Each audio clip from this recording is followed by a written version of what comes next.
Vamos falar sobre a malária. Bom, a malária é uma doença infecciosa febril aguda que ela é considerada como um dos casos mais desafiadores para a saúde pública global, como em regiões tropicais ou subtropicais. Bom, essa doença é causada por protozoários do gênero Plasmodium, e essa enfermidade ela pode variar de casos mais leves, com poucos sintomas, desde casos graves e até letais. Nesse trabalho, nós vamos analisar um pouco sobre os aspectos cruciais dessa patologia. A gente vai gerar discussões, enquadros e eixos temáticos fundamentais para a compreensão e o manejo da doença. Oi, eu sou o Vinícius e eu vou falar um pouco sobre a transmissão da malária. E bom, eu acho que a primeira coisa que eu posso ressaltar é que a malária é uma infecção causada por protozoários parasitas do gênero Plasmodium. E existem 4 espécies principais dentro dessa que infectam os humanos. E a primeira delas é o Plasmodium falciparum, depois vem o Plasmodium vivax, o malariae e o ovale. E tipo, no contexto brasileiro, a grande maioria desses casos é causada pelo Plasmodium vivax e depois o falciparum, que é responsável por uma das formas mais graves da doença. A forma que a transmissão ocorre é pela picada da fêmea do mosquito do gênero Anopheles, que é popularmente conhecido como mosquito prego, e o ciclo de vida do Plasmodium é complexo e envolve 2 hospedeiros, o homem e a fêmea do Anopheles. E o mecanismo de infecção ele começa quando o mosquito infectado pica uma pessoa e inocula a forma esporozoíta do parasita. E esses esporozoítas, eles vão até o fígado, onde eles ficam se multiplicando no chamado ciclo exoeritocrítico e se transformam em merozoítas. E após o processo de incubação, os merozoítas, eles rompem as células do fígado, eles caem na corrente sanguínea e eles invadem os eritrócitos, os nossos glóbulos vermelhos. E dentro dos eritrócitos, eles acabam entrando no ciclo eritrocítico. Eritrocítico, é. E eles se multiplicam novamente e causam a ruptura, a lise dessas células e liberam novos merozoítas que vão infectar outras hemácias. E esse é o ciclo de ruptura dos glóbulos vermelhos que é responsável pelos sintomas clássicos da doença, como a febre.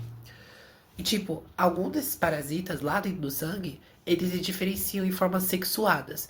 Os gamatócitos, que é quando o mosquito pica a pessoa e ela ingere esses gamatócitos e o ciclo continua dentro do vetor. Fases clínicas e manifestações da malária. A malária não complicada, que é a fase mais comum do paroxismo malárico, que é a crise de febre cíclica. Temos como sintomas calores intensos, calafrios intensos e sudores profusa. Temos tipos de febre. A febre terçã, que são picos de febris a cada 48 horas, e a febre quartã, que são picos febris a cada 72 horas. Outros sintomas comuns: dor de cabeça, dores no corpo, náuseas e vômitos. Aumento do baço, que é esplenomegalia. Agora eu vou falar um pouquinho sobre o diagnóstico e o tratamento da malária. A malária, ela é uma doença causada por parasitas do gênero Plasmodium. Ela é transmitida através da picada de um mosquito específico. Para diagnosticarmos a malária, existem 3 tipos de exames. O primeiro é o gota expressa, conhecido como gota expressa, que é um exame feito em laboratório através do microscópio. O segundo são exames imunológicos, que são testes rápidos que podem sair em minutos. E o terceiro é o PCR, que é para confirmar a espécie do mosquito que picou. E o tratamento ele pode ser feito gratuitamente pelo SUS, mas precisa saber o tipo. E em casos mais graves, o paciente tem que ser internado e encaminhado para um médico especialista. Agora eu vou falar um pouco sobre a prevenção e o controle da malária, que nada mais são do que várias estratégias multifacetadas para focar na interrupção da transmissão. E a principal medida é o controle vetorial. E o que é isso? Ele envolve o uso de mosquiteiros impregnados com inseticida de longa duração e a borrifação de ação residual dentro dos domicílios em áreas de alta transmissão. O manejo ambiental ele serve para reduzir os criadores de anofélis, que também é muito importante. E outro pilar é o diagnóstico e tratamento oportuno. Isso serve para garantir que todo paciente ele seja diagnosticado e tratado corretamente em um tempo hábil, que não só cura o paciente, mas ele também reduz o reservatório humano do parasita e impede que vários outros mosquitos se infectem. E por fim, a gente tem a quimioprofilaxia e a proteção individual. A quimioprofilaxia, ela é o uso de antimaláricos preventivos e ela é recomendada para viajantes não imunes que vão para áreas de alto risco, por exemplo, matas. E além disso, as medidas de proteção individual, como o uso de repelentes, roupas compridas e telas e janelas e portas, são sempre complementares para poder aumentar a eficácia dessas proteções. A doença de Chagas é causada pelo protozoário Trypanosoma cruzi e é comum na América Latina, principalmente em áreas rurais ou com poucas moradias. No Brasil, ela já foi um grande problema de saúde pública, mas com as campanhas de controle, os números de casos diminuíram muito. A doença surgiu entre animais e insetos e passou para o homem com a expansão das cidades. Bom, agora eu vou falar um pouco sobre as causas e a transmissão da doença de Chagas. Bom, primeiramente eu vou falar sobre a transmissão. Ela é transmitida pelo inseto que a gente conhece como barbeiro e ele se alimenta de sangue. E a transmissão acontece assim. O barbeiro, ele pica uma pessoa e geralmente defeca perto da picada. E o parasita que está nessas fezes, o Trypanosoma cruzi, ele acaba entrando na corrente sanguínea quando a pessoa coça o local e empurra ele para dentro do corpo, ou seja, pela pele ou pela mucosa, com os olhos ou a boca, que são os lugares preferidos que ele pica. Mas atenção, além dessa forma, também pode haver transmissão por transfusão de sangue contaminado da mãe para o bebê durante a gravidez ou pela ingestão de alimentos contaminados pelo protozoário. E os principais barbeiros que transmitem a doença no Brasil são o Triatoma infestans, o Panstrogyllus megistus e o Triatoma brasiliensis. E também tem o Triatoma pseudomaculata e o Triatoma sordida. Controle e evolução no Brasil da doença de Chagas. Teve início da organização do controle na década de 1950, que a partir de 1975, com a criação de programas governamentais específicos para o controle dessa doença. A estratégia principal era a desensitização de casas e a aplicação de inseticidas para eliminar o vetor, o inseto barbeiro. Os resultados dessas campanhas foram a redução significativa da presença do vetor e da mortalidade pela doença, reduzindo aí a taxa de mortalidade que era de 5,2 para 3,5 por 100 mil habitantes entre 1980 e 1997. As ações de controle foram altamente eficazes na redução da transmissão vetorial e do impacto da doença no Brasil. Agora eu vou falar sobre a situação atual, que apesar da grande melhora, ainda outras regiões aqui no Brasil precisam de atenção, como no Nordeste, que ainda é encontrado outros tipos de espécies de barbeiros.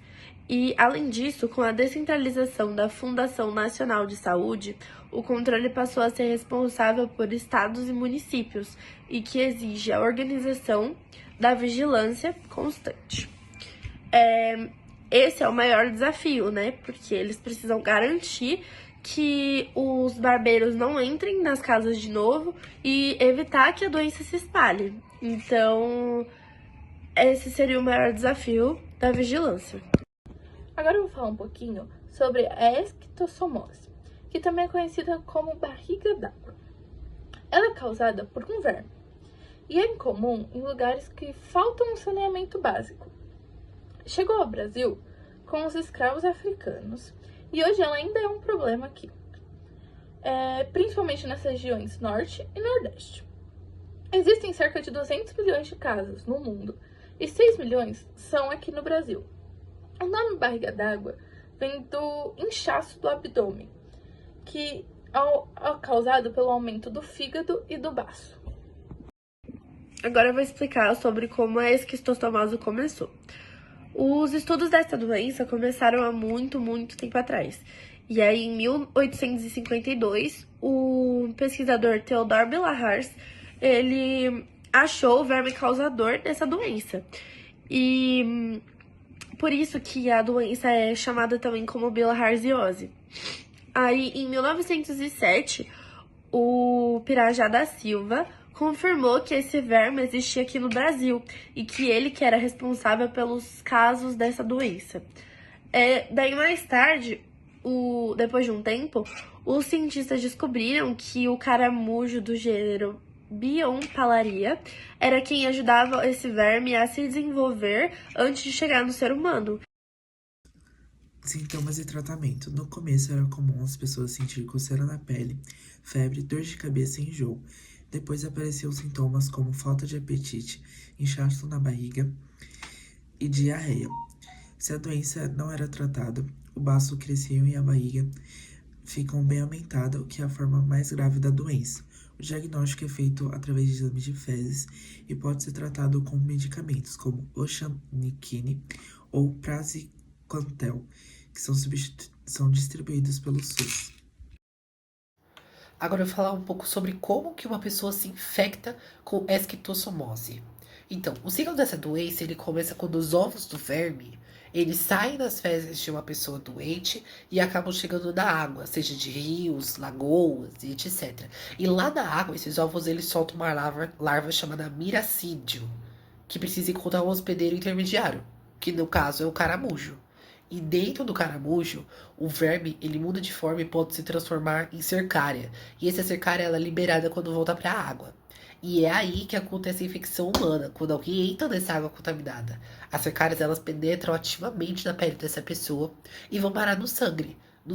E elas migram para o fígado e para o intestino, onde elas viram vermes adultos e começam a produzir novos ovos e reiniciam esse ciclo. Ou seja, de forma resumida, a pessoa pega a doença quando entra em rios, lagoas ou córregos contaminados com fezes humanas que têm os ovos do verme. Prevenção. A melhor forma de prevenir a esquistossomose é não entrar em água suspeita ou rios contaminados. E também a melhoria de saneamento básico é fundamental para que não seja distribuído nos rios e nos lagos essas fezes contaminadas. Também é importante que tenham campanhas educativas para ensinar as pessoas sobre os riscos e o tratamento. Em 1975, foi criado o Programa Especial de Controle da Esquistossomose, que ajudou muito a diminuir os casos. Mesmo assim, o problema ainda existe por muitas regiões do Brasil e ainda não tem rede de esgoto e tratamento de água adequados. Leishmaniose. O que é a leishmaniose? É um complexo de doenças parasitárias causadas por protozoários do gênero Leishmania. A classificação é considerada como uma doença tropical negligenciada. O impacto é um grande desafio para a saúde pública global, especificamente em regiões tropicais e subtropicais. As formas clínicas mais relevantes. A leishmaniose apresenta um aspecto clínico diversificado, com duas formas principais: leishmaniose visceral, formas mais graves que afetam os órgãos internos, e leishmaniose tegumentar americana, que afeta a pele ou causa mucosas. O objetivo Transmissão da leishmaniose. E ela é uma infecção causada por protozoários do gênero Leishmania. E a diversidade das espécies é o que vai determinar as diferentes manifestações clínicas. No Brasil, a leishmaniose visceral, ALV, ela é associada principalmente à leishmania infanto. Já a leishmaniose tegumentar, ALTA, ela é causada por espécies como Leishmania brasiliensis. E a transmissão ocorre por via vetorial, ou seja, através da picada da fêmea de um inseto flebotomínio, que é popularmente conhecido como mosquito palha, birigui ou cangalinha. Agora, a respeito do ciclo de vida da leishmania, ela envolve dois hospedeiros. O vertebrado, que pode ser um homem ou outros mamíferos, como cães e roedores, que atuam como reservatórios, e o invertebrado, que é o mosquito palha. E o mecanismo de infecção ele funciona assim. O mosquito, ao se alimentar do sangue de um hospedeiro infectado, ou como um cão, por exemplo, ele ingere a forma amastígota do parasita. E no intestino do inseto, o parasita se transforma na forma promastigota, que é a forma infectante. Então, quando esse mosquito infectado ele pica um novo hospedeiro, como uma pessoa, ele acaba inoculando esses promastigotas. E eles são fagocitados pelas nossas células de defesa, os nossos macrófagos, e eles acabam se transformando em amastigotas novamente, e se multiplicam e dão início à infecção. A leishmaniose tem várias formas que variam conforme o tipo do parasita e a imunidade da pessoa. Um exemplo é a leishmaniose visceral, que é a forma mais grave, atingindo o fígado, o baço e a medula óssea. Os sintomas são febre prolongada, aumento do fígado e do baço, anemia, emagrecimento e fraqueza. Ela não tem tratamento e pode levar à morte. Outro exemplo é a leishmaniose tegumentar, que afeta a pele e as mucosas. A forma cutânea causa úlceras na pele, geralmente no local da picada. A forma mucosa atinge nariz e boca, podendo desconfigurar. E a forma difusa é rara, com várias lesões nodulares e ocorre com pessoas que têm baixa imunidade. A ancilostomose causa anemia e desnutrição, afetando o desempenho escolar e o desenvolvimento físico. Ela é uma doença tropical negligenciada, que atinge principalmente pessoas pobres. No Brasil, o risco é maior em áreas rurais e com falta de saneamento. Por isso que é importante que o governo invista no saneamento básico para todos os lugares. Agora vamos entender um pouco sobre o ciclo de vida e a transmissão da ancilostomose, ou popularmente conhecida como amarelão. O ciclo ele segue algumas etapas principais. A primeira delas é a respeito dos vermes adultos que estão no intestino humano e eles põem os ovos, que são eliminados das fezes. Segunda etapa é se essas fezes caem em solo úmido e quente, os ovos vão eclodir em larvas, e essas larvas se desenvolvem em poucos dias até a forma infectante que se chama de filariforme. A infecção ela ocorre quando essa forma infectante penetra na pele, geralmente pela planta dos pés de quem anda descalço. E depois de entrar, as larvas elas acabam migrando pela corrente sanguínea para os nossos pulmões, e de lá elas são deglutidas, ou seja, a gente engole sem perceber. E elas chegam no nosso intestino, onde elas finalmente se tornam adultas. Então, portanto, a transmissão está diretamente relacionada ao solo contaminado por fezes humanas e à falta de saneamento básico e o hábito de andar descalço. Quadro clínico da ancilostomose. Os sintomas variam entre coceira e irritação na fase de penetração, a fase pulmonar com tosse e febre leve, a fase intestinal com fortes dores abdominal, diarreia e náuseas e perda do apetite, e complicações como anemia ferrotípica e o atraso de crescimento em crianças. O diagnóstico é feito pela pesquisa de ovos nas fezes em áreas endêmicas. Casos de anemia sem causa aparente devem levar à suspeita. Exames de controle são usados após o tratamento para confirmar a cura. Agora, a respeito do tratamento da ancilostomose, ele é feito com medicamentos, e os mais usados são albendazol, mebendazol e o pirantel pamoato. E, por exemplo, de esquema, a gente pode ser usado o albendazol 400mg em dose única, ou o mebendazol em 100mg 2 vezes ao dia por 3 dias. E é importante notar também que em casos de anemia, que é uma complicação muito comum na doença, já que o verme se alimenta de sangue, é necessário também suplementar ferro e ajustar a dieta do paciente.